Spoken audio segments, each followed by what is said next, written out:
Hi, I'm Dale Holliday coming to you from Corvallis, Oregon in the bountiful Willamette Valley. Welcome to my show, Valley Views, a forum for sharing relevant topics relating to people and issues in the Willamette region. Hi folks, thanks for joining us today.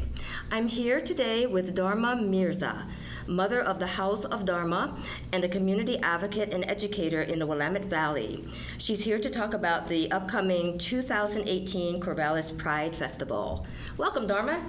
Hi, thanks for having me, Dale. Absolutely. I'm excited to talk about the upcoming 2018 Corvallis Pride Festival. So I am one of the festival coordinators along with my colleague and dear friend, Mackenzie Goodwin. Mm-hmm. We are two transgender women that decided that we wanted a Pride Festival to happen here in Corvallis this year and really just put in the work to make these things happen. I'm part of the Corvallis Pride Committee and I'm part of their core organizing group. And earlier this year, we had done a month of events for Corvallis Pride, as opposed to a singular festival. However, we also sought the need and community desire to put on a traditional park pride festival here in the community. Mm-hmm. Nice. And so we decided that's something that we were going to put our heads together and just make happen. Mm-hmm. So together with Mika, we've kind of come together and organized this whole festival. This Pride Festival is not sponsored by any regulatory Pride committees, any organizations. It is just solely run by community organizers, just me and Mika mostly, and then a team of volunteers. Okay. We do have some business sponsors who are sponsoring the festival, but not as like an actuated sponsor, an organization of the festival. Mm-hmm. Our current sponsors include Kroger, the Corvallis Fred Meyer, and Interzone Inc. Nice. Interzone, that's the coffee house, right? Right, yeah, the yes, coffee house on Monroe. Mm-hmm. Nice. And we're obviously expanding that as well. The festival is happening on September 29th. It's a Saturday from 10 a.m. to 7 p.m. at downtown Central Park here in Corvallis. And the area of the park that we're running the festival around is the gazebo area, which is the west end of the park. Nice. Good location. Yeah, and it's somewhere that we've done Pride in the past when it's been bigger, and I really missed seeing that. I think a lot of folks missed seeing that because Pride in Corvallis has been smaller and smaller each year, right, to where it's kind of become this small little picnic, basically a potluck. Yeah. And we wanted something that was really going to step it up and really give the community what they deserve here, especially with the growing and vibrant queer and trans community here.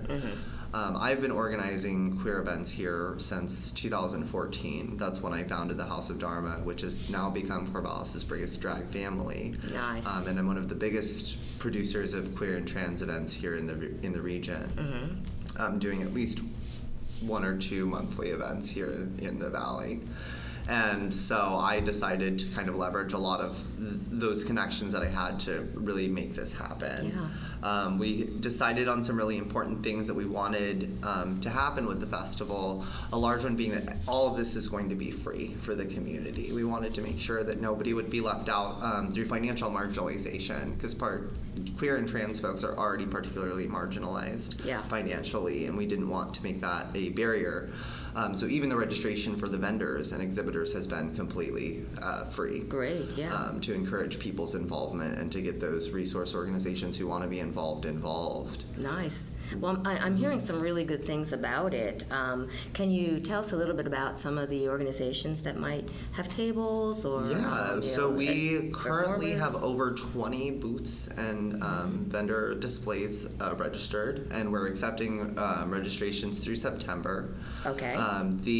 Some highlight organizations that are going to be there, we have Valley AIDS Information Network in conjunction with the Benton County Health Department doing a really exciting booth. So Vane is setting up their booth talking about HIV and AIDS and hepatitis C and other STIs in our community, geared towards prevention and advocacy. But we also have an individual from the health department conducting rapid HIV and syphilis testing inside the park. Nice. And not only is it rapid testing so you can get your results within 10 minutes, it's also completely free, completely confidential and anonymous. Oh, that's we don't beautiful. need to know your name, we don't need to know anything about you, we just need a small prick of blood from your finger center, and then we can rapidly get you the information you need to know your status, which is vital for the community. Yes. And being able to do that mobile, in a mobile context is really exciting for us. I sit on the board of directors for Valley AIDS Information Network. I'm an HIV positive transgender woman of color, and I think it's really important that we get those resources out to folks who may have never been tested, because the way that Chris Gray, the provider, does the testing is extremely inclusive, and it's quick, it's easy, and it's really nice. We'll also have resources there for folks who do get unsettling results, because we understand the necessity for those things. We'll have information about pre-exposure prophylaxis PrEP, which is a really important tool in eradicating HIV in our communities. Other highlights at the festival include local artisans. We have local queer and trans artists who are showcasing their handicrafted goods. Nice. We are going to have individuals from the university, such as RAD and the Pride Center, as well as the LGBTQ plus multicultural organization from OSU Seoul will also be there.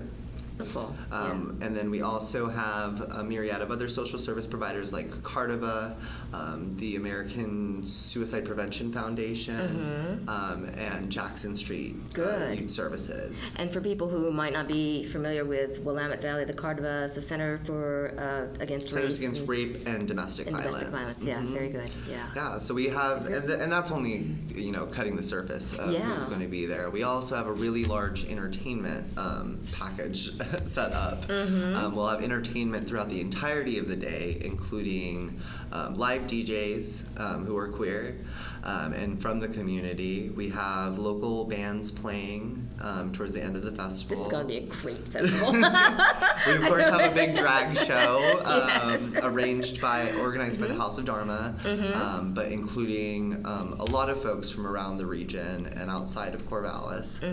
We have a dedicated spot for the recent winners of the first annual Corvallis Pride Pageant as well. Oh, good. Okay. That'll be doing performances. Miss Corvallis Pride 2018, Carmen Sutra, Mr. Corvallis Pride 2018, Rossi Palm, and Mix Corvallis Pride 2018, Bella DeLuna. We'll also have a drag story time for children, organized by Callie G, and a poetry session from local queer and trans poets. This is terrific. I mean, I moved here in 2013, and I know my husband Max volunteered those 2 years, and then it kind of went away for a year or so, and then kind of came back. But this, I have never heard of the Pride Festival being this comprehensive. I think this is going to be the biggest Pride Festival Corvallis has ever seen, and I'm really excited that it's being organically organized by a group of transgender women. Trans women, especially trans women of color, and trans women that have been drag queens like myself, have been at the forefront of developing Pride for the communities, and have been at the forefront of queer and trans liberation. And so it feels something that I really love to do, but I feel like it's also very important in regards to my history with the queer community and the trans community. And as a way to kind of honor our history, we're making this happen in a really exceptional way, I think. Beautiful. Yeah. Well, and I know we had talked briefly before we started taping, and you were saying how having it later in the month will allow students, OSU students and other LBC students to be involved. They'll be back in town. Yeah, and I think it's really unfortunate that students here have to are really only offered a lot of opportunities to engage with a larger queer community at the university, other than really party-centric environments. And that's also a reason that we've made Pride substance and alcohol free, to make sure that this is an inclusive space that's safe and doesn't buy into these harmful stereotypes that we have and these harmful kinds of environmental things that we set up in the queer community, where most of our events here in the community itself in Corvallis center around heavy drinking, partying, and drug use. And we wanted to make sure that this was something that would be more accessible and give those younger students a place to go, but also doing it intentionally later in the year so that students could access those resources and build a sense of community. It's vital that we connect younger folks and students with a larger queer community outside of the university so that they can thrive and feel like they are a part of this community. That's and not just a part of the university, really. Yeah, and in a healthy environment, Yeah, and that time of year, September, is going to be September 29th. Yeah, and so the weather should be beautiful. Yes, we're hoping so. It will be. Yes. Yes. Yeah, we will also have like food and drink food. vendors there.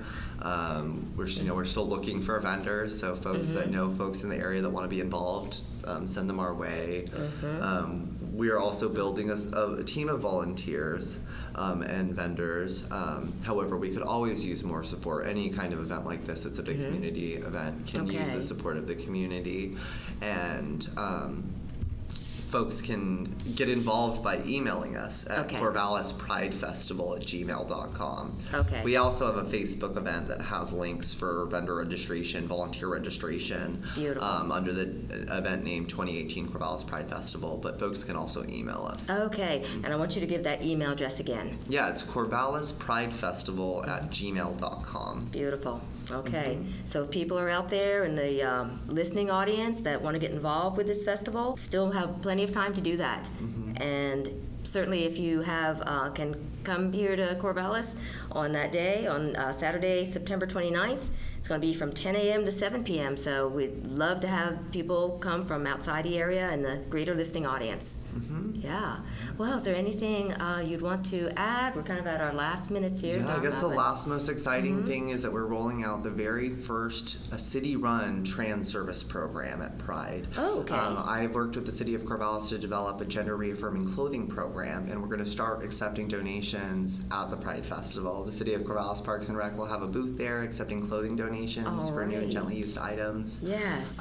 And this is the very first city-run and city-sponsored LGBTQ plus service program. Beautiful. And so come see pioneering in action. We're making history with this Pride Festival, getting the city involved. Absolutely. Come see the Pride flag display at the City of Corvallis sign as you drive into town, and come see us downtown at Central Park. We're really excited to be doing this, and we're really excited to see the community out in Storm. That's right, Central Park. That's a park across the street from the library, across the Monroe Street from the library. Nice one.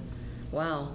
Well, Dharma, I was excited about this Pride event anyway, but now I'm even more excited, like 100 times more excited, 1,000 times more excited. It's going to be great. Yes. Yeah. So thank you so much for coming here and telling us about all of that. Yeah, thanks for having me, Dale. All righty. You have a good one.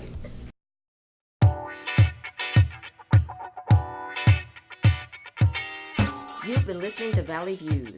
I'm your host, Dale Holliday, and I'd love to hear from you. Comments, questions, ideas for future topics, or other matters you would like explored. Email me at valleyviews@kboo.org. That's VALLEYVIEWS@kboo.org. Special thanks to Chad Howard from Corvallis Access Media for his technical assistance and support. I look forward to being with you again next time. And remember, as Doctor Who once said, I'm not in charge, but I'm full of ideas. Bye!